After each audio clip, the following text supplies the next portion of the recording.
Modeler des poupées d'argile remonte aux plus anciennes civilisations. Statuettes sacrées, chargées de magie, elles traduisent une préoccupation primordiale de civilisation. Déposées dans les tombeaux des maîtres, elles nous racontent la vie de tous les jours en ces temps lointains. Au symbolisme chrétien se mêlent des souvenirs de religions encore plus anciennes. La fête de Noël, par exemple, est venue remplacer celle très antérieure du soleil invincible, qui se déroulait à la date du solstice d'hiver fin décembre. Ce culte de la renaissance du soleil, dont les adeptes pratiquaient comme à Glanum, près de Saint-Rémy, le sacrifice du taureau, était dédié au dieu Mitra, d'origine orientale, dieu créateur, sauveur et guide des vivants.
Avec le christianisme, l'art roman s'est très longuement épanoui dans ces paysages rocailleux.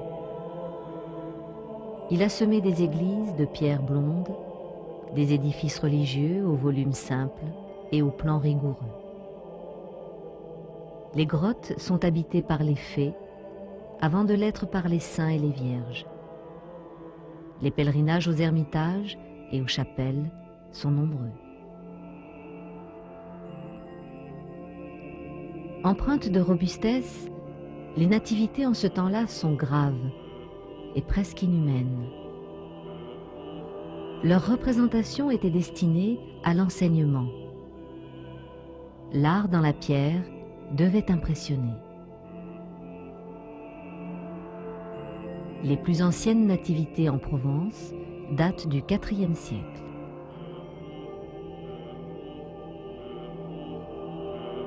En Arles, un sarcophage romain nous montre la scène de la Nativité associée à celle des mages.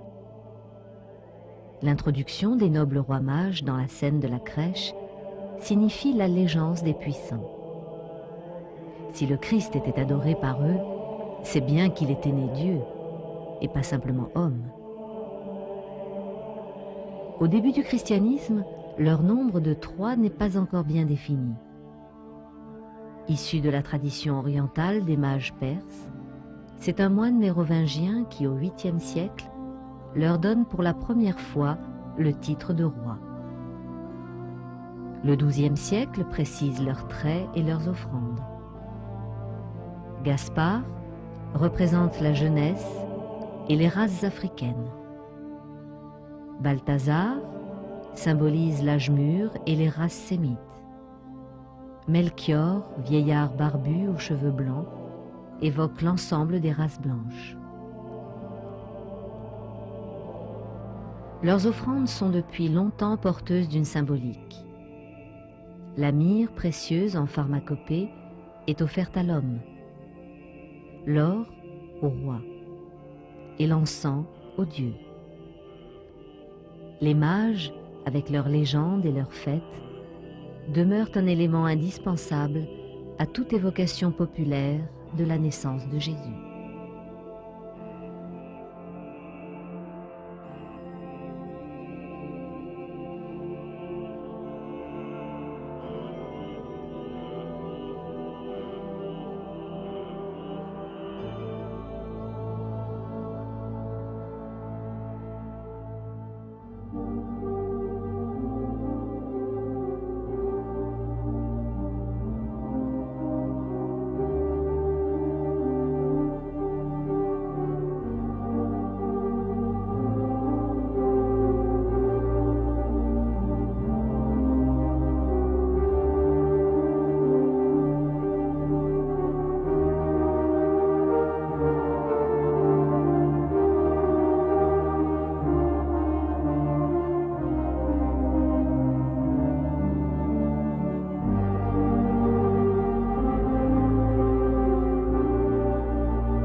chrétienne au cours des siècles suivants, de nombreux artistes vont chercher à glorifier la naissance du Christ.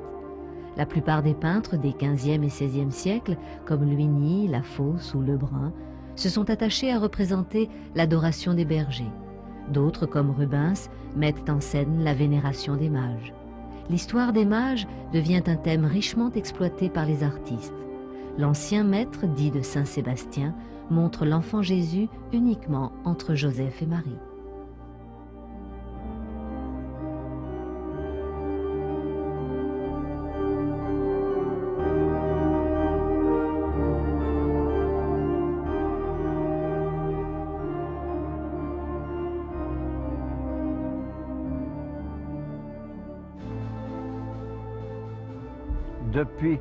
Depuis qu'on célèbre des mystères chrétiens, qu'on a pratiquement essayé de faire d'une façon visuelle et non pas simplement par des paroles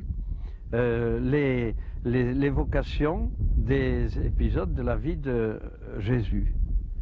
Et la Noël, on la raccroche tout particulièrement à une tradition de Saint François d'Assise, donc vers 1200.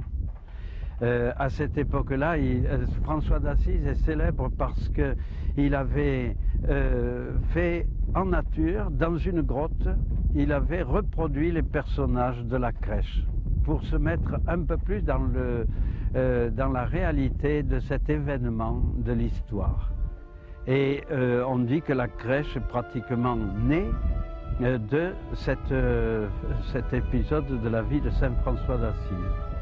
Maintenant, François d'Assise avait des parents, la mère de François d'Assise était provençale. Et d'ailleurs, je crois qu'il parlait aussi le provençal. Par conséquent, ça a bien rayonné dans notre région. On se sent tout à fait dans un pays franciscain.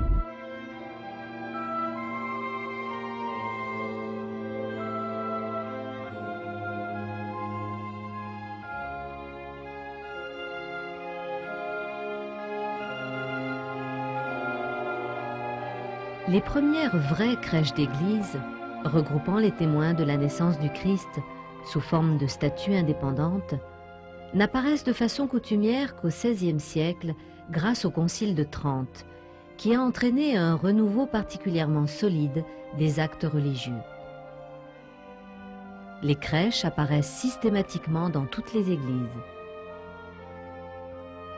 Avant le Concile de Trente, les rares crèches d'église ne présentaient que la Sainte Famille, les mages en adoration, des anges et des bergers. Désormais, la crèche s'humanise, d'autres adorateurs vont venir saluer l'Enfant Dieu. En France, le style baroque hérité de Naples ne s'est imposé qu'en Provence.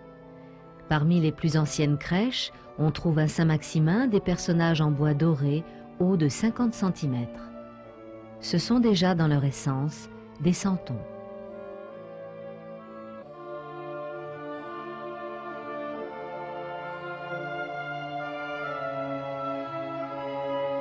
Alors on a quelques traces d'archives et d'autre part l'on conserve quelques pièces de nativité provençale du XVIIe siècle et en général elles sont composées d'un nombre assez réduit de personnages et elles peuvent apparaître aujourd'hui austères, étant donné qu'il s'agit de statues d'église qui sont destinées à être exposées sur un autel et qui sont un objet de dévotion.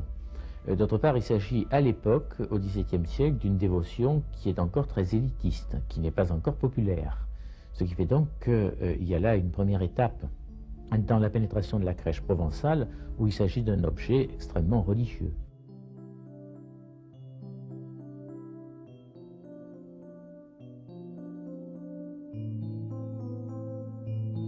Alors il y a au départ, avant que le santon soit créé en argile, l'on peut fabriquer les personnages en toutes sortes de matériaux. Et à travers le monde d'ailleurs, dans les diverses zones où l'on fabrique la crèche, on a fabriqué des crèches aussi bien en bois sculpté, ce qui a été sans doute le cas des plus anciennes crèches provençales dans les églises. On les a fabriquées aussi en plâtre, en carton. Dans le cas de la cire, il s'agit du matériau qui ressemble le plus à la peau humaine. Et il est évident que les figurines qui sont en cire donnent une illusion, quand elles sont bien faites, assez extraordinaire de vérité. C'était un travail de couvent essentiellement, et c'est resté d'ailleurs en bonne partie un travail de couvent, bien qu'il y ait eu des artisans et des artistes spécialisés dans le travail de la cire autrefois. Et en tout cas, c'est un travail très difficile, puisque la cire n'est malléable quand elle est liquide, donc quand on la fait chauffer, ce qui fait donc que c'est un travail qui réclamait un apprentissage assez long.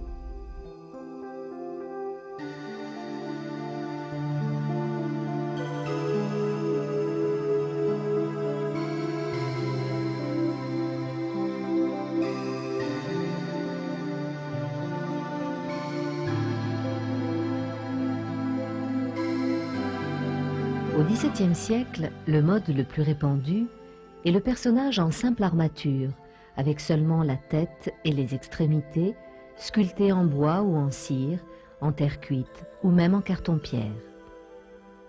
Habillés de velours, ruisselant d'or et de bijoux, avec de véritables cheveux, ils provoquèrent la colère de certains évêques qui imposèrent d'en modérer la magnificence.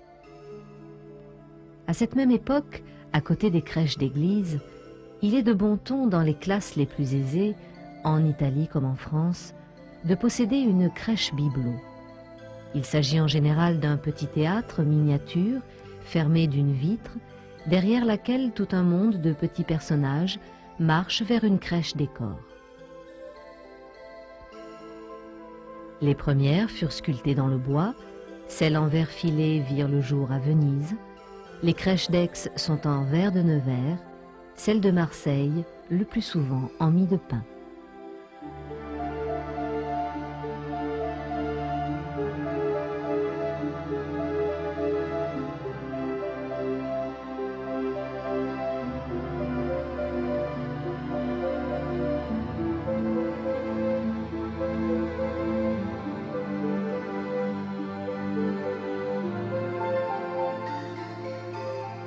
Les santibelli sont donc en général des statuettes représentant des personnages religieux. Il y a eu cependant une fabrication profane de santibelles qui représentent des personnages divers, souvent pittoresques, et qui là se rapprochent assez fortement des santons. Ces santibelles profanes sont beaucoup plus rares, étant donné qu'ils ont été beaucoup moins souvent conservés. Alors le santibelle était fabriqué en divers matériaux. Le plus connu et celui qui s'est conservé le plus souvent, c'est le santibelli marseillais, qui est en terre cuite, colorié, qui est un très beau travail de moulage, utilisant des moules à pièces multiples, qui est colorié à la détrempe, en général de couleurs très vives, qui parfois peut être doré, et dans ce cas, les carnations, les visages et les mains sont peints à l'huile, parce qu'il était aussi destiné aux oratoires d'extérieur, et parfois aux chapelles de cimetières. Et sa particularité, c'est qu'il est orné de petites fleurs de papier.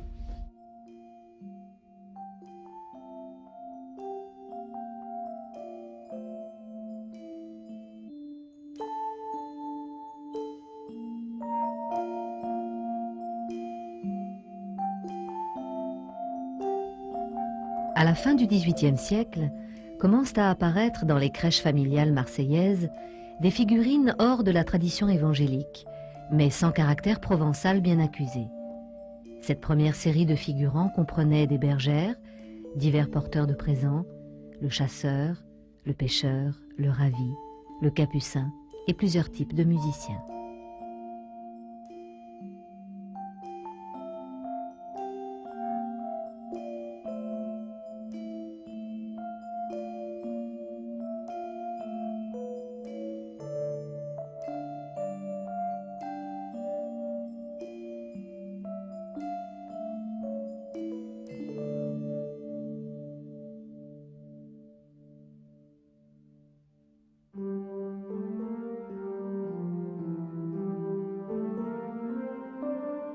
Il y a toute une tradition relativement récente qui prétend que le santon aurait été inventé au moment de la Révolution de 1789 à la suite de l'interdiction de la messe de minuit. Présenté en tant que tel, c'est une explication qui ne tient pas, qui n'est pas sérieuse, et qui vient du fait que le musée du Vieux-Marseille a depuis longtemps exposé dans la salle des Santons la petite affiche qui interdisait au début de la Révolution la célébration de la messe de minuit. En réalité, disons que la Révolution doit avoir sur l'origine des Santons un effet qui est différent. Ce n'est pas la messe de minuit des premières années de la Révolution qui, par sa suppression, a pu faire naître les crèches. Éventuellement, c'est la période plus tardive, en 93-94, où les églises sont fermées et où le culte catholique est interdit.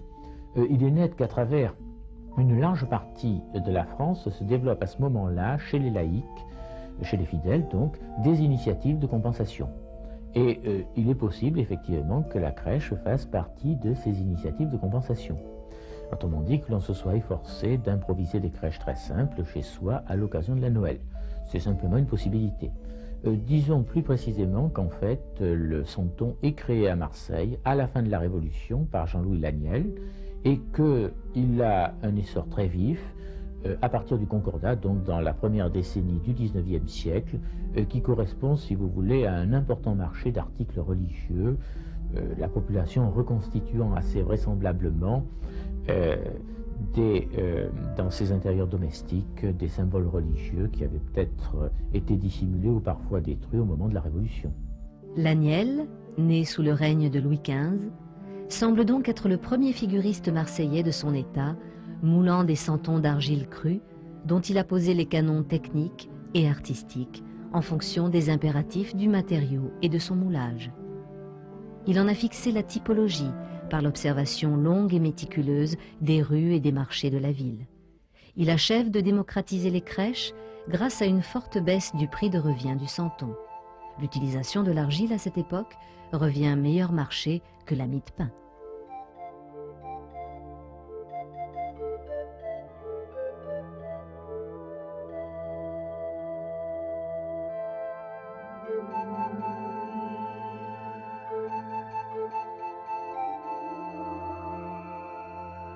Le santon populaire, dont le nom vient du mot provençal santun, qui veut dire petit saint, est au XVIIIe siècle toujours en argile crue. Dès la Restauration, des artisans divers, sculpteurs autodidactes, adoptent son procédé et fabriquent des santons en famille. L'argile abondante dans nos régions, simplement séchée, est la matière la plus économique. Le succès du santon en argile crue est extrêmement rapide. Les santonniers achètent l'argile à l'état brut, concassée, pulvérisée, passée au crible fin, réduite en poussière. Elle est ensuite battue jusqu'à ce qu'elle devienne suffisamment consistante. Rouge ou grise, l'argile doit rester malléable, sans se déchirer ou trop coller aux mains et aux moules. Elle doit garder assez de souplesse pour bien obéir à la pression des doigts et se plier aux moindres finesses des moules.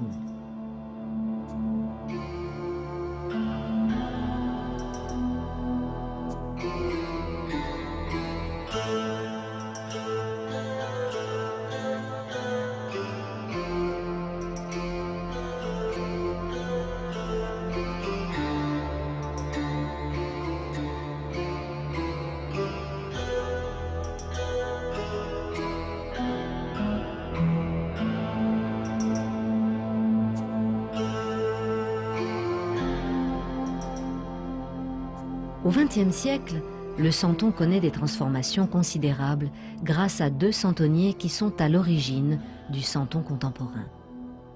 L'abbé Sumian met au point une formule de santon d'art qui combine la figure de cire et la figurine habillée.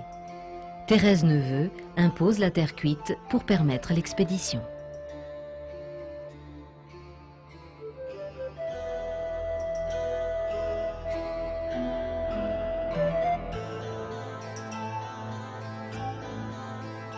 J'ai commencé mon premier santon en 1934. J'avais à l'époque 13 ans. Est-ce que quelqu'un vous a appris à faire les santons? Disons que quelqu'un m'a donné le point de départ. J'avais un frère aîné qui avait 17 ans de plus que moi et qui m'a fait voir qu'on pouvait, avec de l'argile, modeler un personnage, y couler un plâtre dessus pour en faire un moule.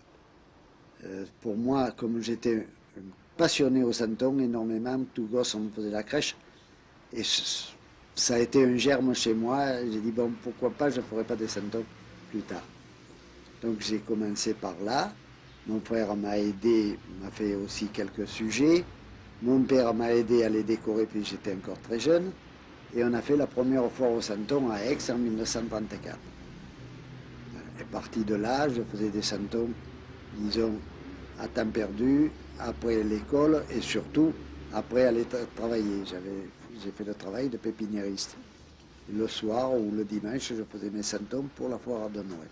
Alors, le coup de Mistral est de 1952, après avoir vu des personnes en difficulté un jour de grand Mistral. Bon, j'ai très bien vu des vestes s'envoler, des châles s'envoler, et j'ai imaginé que dans l'accro, un berger, un jour de Mistral, avait ces difficultés, et je l'ai fait, disons, imaginaire. Un sculpteur fait dans l'ensemble toujours des grosses pièces. Et un santonnier, c'est plutôt du modelage. C'est pas de la sculpture, puisqu'on ne taille pas dans du dur, on modèle dans du frais. Mais il y a des sculpteurs qui font aussi des moules. Mais je pense que la différence vient de la grandeur des pièces pour nous. Parce que nous avons des pièces à partir de 2 cm. Oui, on va jusqu'aux 30, 40 et 50 cm aussi. Mais bien au-delà. Disons qu'il existe des différences de couleurs, d'une part, comme de modelage, mais il y a une question d'emploi de couleurs. Moi, j'emploie de la peinture à l'huile, ce qui permet d'avoir des santons lavables, mais beaucoup d'autres santonniers emploient la gouache et qui font des santons très, très jolis. La gouache a une gamme de couleurs très variée.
Le santon n'est pas une œuvre sculptée comme une œuvre modelée, comme le serait une œuvre de sculpteur. Il y a quand même quelque chose de primitif dans la forme de santon qui est particulière. Et alors, je pensais à ça, c'est que j'ai trouvé des santons très anciens qui étaient faits d'une façon tout à fait différente de celle de maintenant. Ils n'étaient pas modelés, ils étaient roulés. On roulait les diverses parties des santons entre les pommes. Alors, il y en avait de plus gros pour les corps, et puis on en faisait pour les jambes, pour les bras, et on recollait tout ça. Et ça, j'en ai vu. Et alors, il y avait aussi les vestes, les vêtements qui étaient faits avec un morceau d'argile qu'on écrasait et après dont on enveloppait le santon. J'en ai vu comme ça, Et alors, pour les différencier, que faisait-on? On leur mettait un attribut. Alors, le bras, tantôt il tenait un jambon, tantôt il tenait un fusil, tantôt il tenait une poule, tantôt c'était une lanterne. C'était ce qui faisait la différence du santon. Depuis l'agnelle, le procédé est toujours le même. Dans une poignée d'argile, l'artisan modèle une figure originale à l'aide d'un ébauchoir. Ce modèle va servir à fabriquer le moule en plâtre. La création de nouveaux personnages nécessite du talent et une certaine connaissance de l'âme populaire, des types d'humanité et de la manière de vivre. En général, chaque personnage doit posséder un caractère qui lui est propre, où facétie et tendresse ne sont pas exclus. Le meunier, ombrageux et solitaire, porte le nom de Bernabeu. Chemise ouverte sur la poitrine, les manches retroussées, la taillotte rouge autour des reins, il arrive, le bonnet de travers, chargé d'un sac de farine, de pompe et de fougasse. Maître de son moulin, dispensateur du pain quotidien, c'est un personnage important et respecté. Bien qu'il affiche une crânerie tarasconnaise, le chasseur de la crèche est inoffensif. Il tourne la tête à chaque fois dans le mauvais sens. On pense même qu'il pourrait le faire exprès de rater son coup. Le plus attachant, l'un des premiers personnages à avoir été représenté dans la crèche, c'est Loup Ravi. Visage ému, il lève les bras au ciel en signe d'étonnement. C'est le fada du village. On lui envie son innocence. Les premiers adorateurs furent les pâtres de Galilée, chargés de propager la nouvelle. En Provence, Nicolas porte un agneau sur ses épaules. L'incrédule est couché dans la paille, mais il ne connaît pas la nouvelle. Contemplatif, observateur du ciel et de la lune, il lise dans les astres. Poète, élevé au contact de la nature, ils connaissent les plantes qui guérissent. Indépendant, vigilant, porteur d'une sagesse intuitive, il symbolise le nomade privé de racines, représentant l'âme qui, dans le monde, est toujours de passage. Noble vieillard à la barbe grise, l'aveugle porte en lui l'immense espoir de la guérison. Quand il est seul, il se tient à côté du ravi, car il voit par les yeux de ce compagnon démonstratif.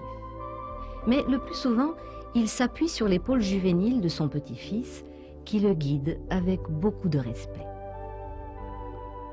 Les valets sont niais, poltrons ou agités. L'art du tambourinaire se perd dans la nuit des temps. Son tambourin et son galoubet, sorte de flûte à 3 trous, lui viennent de ses ancêtres. Il joue aussi bien à la grand-messe, le jour des rois, que sous les platanes le dimanche quand il fait danser la jeunesse des villages. Le pêcheur, en général, est napolitain ou catalan. Sympathique, jeune et courageux. Il mène sa tartane ou exploite une madrague. Il porte un pantalon de toile relevé jusqu'aux genoux, une écharpe vive autour des reins, marche pieds nus et transporte le produit de sa pêche dans un grand panier d'osier. La poissonnière est l'inévitable figure de Marseille. C'est elle qui fait la loi sur le Vieux-Port. Les couples, jeunes ou vieux, riches ou pauvres, se chamaillent mais sont toujours très unis. Eh bien, c'est tout cela qui doit naître sous les doigts du centenier.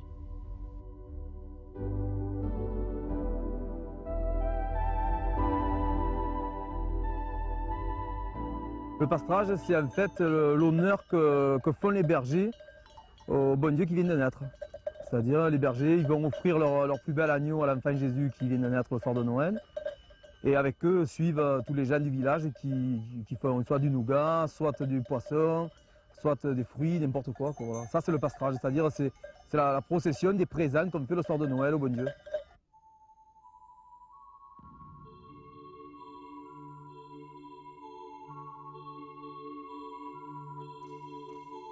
Le santon original est couché à plat sur une plaque de glaise bien amollie,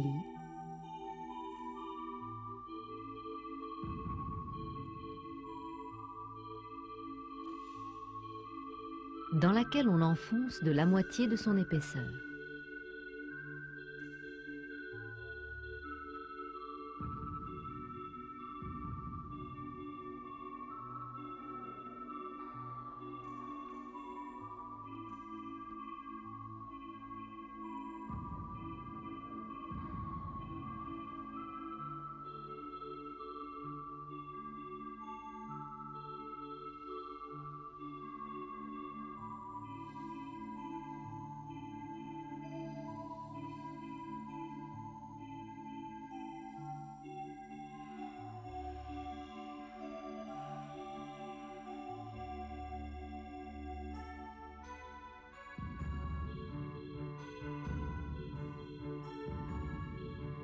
On place un cadre de bois ou de métal sensiblement plus haut que l'ensemble.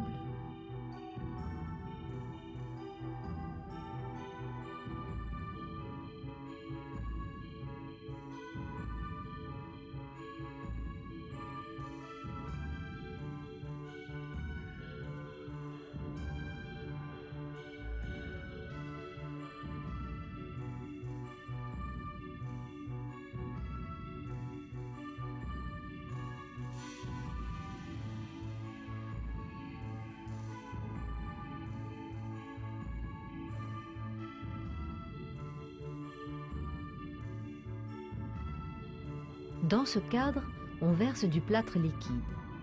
Quand cette moitié a fait prise, on renouvelle l'opération sur l'autre face.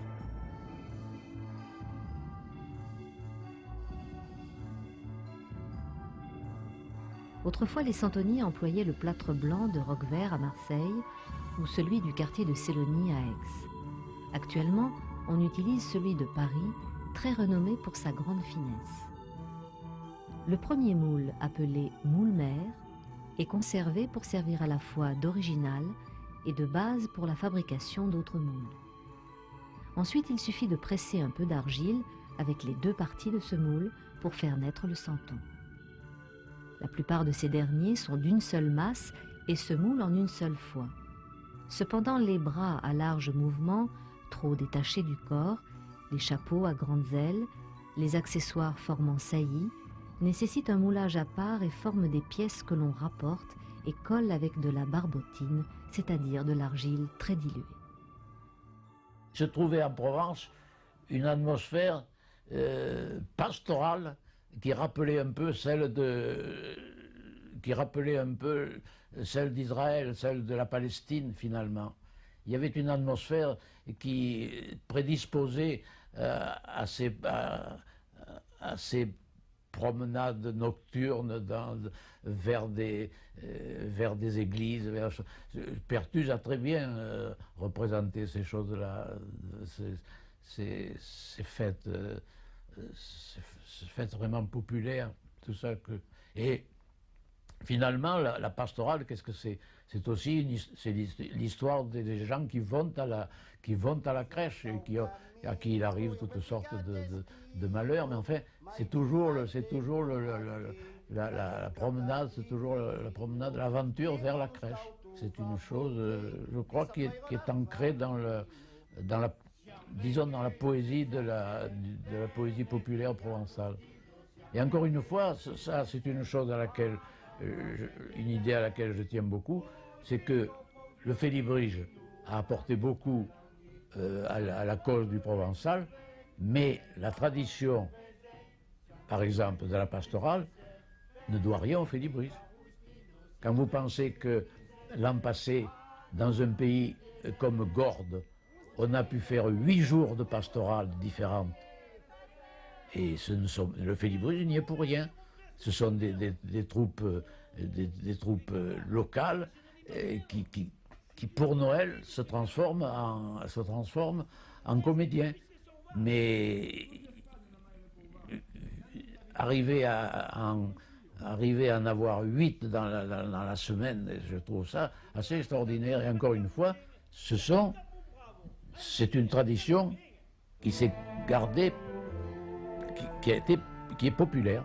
Dans mon enfance, on a toujours fait la crèche, et de très belles crèches. Je me souviens que nous avions un vieux piano, ces pianos anciens, oui, qui avait une grande partie plate, et on faisait j'ai quelque part des photographies et nous faisions tout, nous faisions aussi bien les maisons avec le papier ondulé, et tout.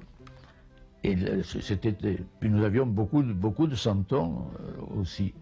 Et des santons de tailles différentes pour donner une impression justement d'éloignement, de lointain. Et alors, donc, il fallait recueillir de la mousse, cueillir des feuillages, et cette mousse, il fallait donc qu'elle soit sèche, parce que les santons que nous avions à ce moment-là étaient des santons d'argile crue qui, si on les mettait sur de la mousse fraîche, eh bien, redevenaient de l'argile molle. Et depuis, les santons dont les santonniers surtout se sont multipliés et les santons à l'heure actuelle sont tous cuits.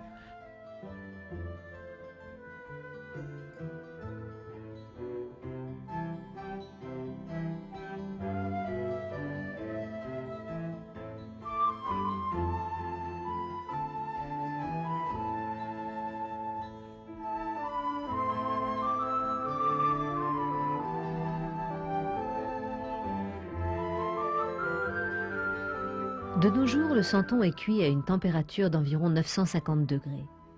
Autrefois, on le faisait sécher progressivement en le faisant passer de l'ombre au soleil, puis on le trempait dans une solution de gélatine ou de colle qui permettait de le raffermir, de le lustrer, de préparer la couche de peinture. Il était ensuite peint avec des couleurs à l'eau et à la gomme.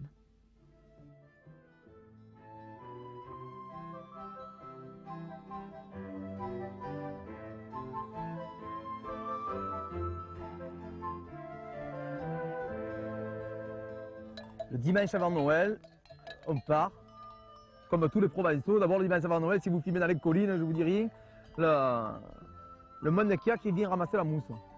Il y a un monde de fous, bon, parce que là c'est boisé, et on faisait tous la crèche le dimanche avant Noël, la plupart du temps. Après la messe de minuit, donc on avait tellement envie de chanter. Vous savez, quand on chante pendant 3 heures des Noëls de Saboli qui sont chantés depuis 300-400 ans dans nos paroisses de Provence,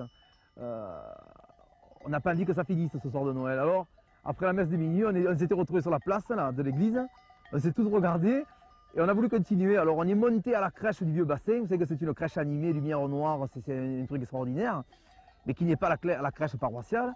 Et on a eu envie d'aller chanter devant ce bon Dieu, que finalement c'est pas le bon Dieu de la paroisse, c'est un peu un bon Dieu de spectacle. Et on s'est fait ouvrir la porte de cette salle magnifique voûtée en pierre, là. On est tous rentrés là-dedans. Et on a chanté, on était une cinquantaine, on a chanté mais pour nous, pour le bon Dieu. On n'a pas chanté devant une messe, faire une cérémonie, on s'est régalé. Voilà, je crois que c'est un des plus beaux souvenirs de Noël. En plus c'était un Noël où il avait commencé à neiger, je veux dire c'était extraordinaire. À Noël il y a un proverbe qu'on dit toujours, en provençal bien entendu, je ne vais pas vous le dire en français, c'est « Nouvé mes les siens, Pâques mes son Dieu », ce qui veut dire Noël avec les siens, avec sa famille, et Pâques avec son Dieu. Ça veut dire un peu aussi que les Provençaux à Noël, ils fêtent le bon Dieu, l'enfant bon Dieu, n'est pas le bon Dieu puissant, il fête le petit enfant. Et comme c'est une naissance, il fête par la même occasion un peu la fête de la famille. C'est pour ça qu'on dit Nouvé mais les siens, c'est-à-dire Noël avec les siens. Et le soir des 13 desserts, cette pompe qu'on va rompre sur la tête du plus vieux, qu'on ne coupe pas au couteau, parce qu'il y en a qui la coupent au couteau encore, hein. Cette pompe, quand on la coupe au couteau, on dit une phrase en provençal qui est Alain Kevin, que c'est chiant pas mal, que fuguem pas mal. Ça veut dire à l'année prochaine que si on n'est pas plus, qu'on ne soit pas moins. Parce qu'il faut dire que les 13 desserts, ils se posent sur la table de Noël, mais il y a quand même toute une installation. Je veux dire, on met 3 nappes blanches, on met 3 chandelles, on met 3 petits raviers de blé qu'on fait pousser le 4 décembre, et on met les 13 desserts, bon, les assiettes, tout ça, mais il paraît qu'avant, les chandelles, quand elles étaient allumées, selon comment elles viraient la flamme, on savait qui allait mourir dans l'année, il y avait toujours des mystères comme ça. Et c'est peut-être à cette occasion qu'on a dit à l'Anquevin que c'est champagne qui fut gain pour un peu préciser que même si la chandelle elle allait faire mourir quelqu'un, on lui disait quand même qu'il fallait qu'il reste. Voilà, c'est un peu le comique de l'histoire de Noël, mais qui est très sensible.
Idéalisation des coutumes, nostalgie d'un monde d'harmonie, émanation des forces spirituelles du terroir, aujourd'hui l'attachement rituel de la crèche demeure particulièrement fort. Faire la crèche, c'est créer une Provence imaginaire qui compose avec le sacré, qui relie l'homme de notre temps au village originel, au groupe humain dont il est issu, pour ne point rompre avec une tradition régionale aux racines profondes.